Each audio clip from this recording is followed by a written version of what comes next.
В лицее имени Барановского села Копчак прошло торжественное открытие биотуалета, который был построен в результате реализации проекта «Апасан». Он стал одним из 5 биотуалетов Гагаузии, которые решило построить швейцарское агентство по сотрудничеству в Молдове. Член вашего совета в Комрате обратился к нашему проекту «Апасан» называется, который занимается водоснабжением и санитарией в руральных местностях. И мы тогда решили, что мы хотим тоже инвестировать свои деньги в Гагаузию.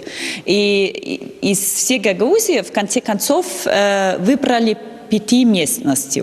И вот Копчак была одна из этих 5. Значит, это очень как-то ваше достоинство, что вы из всех местностей получили вот этот грант. Проект четырехсторонний, и вопросы контрибуции решали исполком и Народное собрание Гагаузии. Основным представителем исполкома выступило Главное управление образования Гагаузии. И считаю, что такие проекты должны быть во многих школах, потому что это, прежде всего, здоровьесберегающий проект. От этого зависит здоровье нашего будущего поколения. Поэтому проект нужен. Спасибо тем швейцарскому,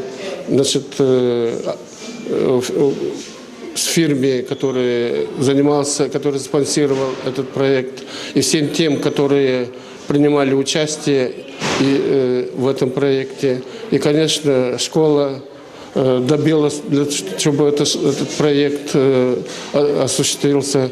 Событие было знаменательным и потому, что приурочили его к празднованию Международного дня туалетов, что во всем мире считается важным и значимым днем, как в области здравоохранения, так и в решении проблем защиты окружающей среды.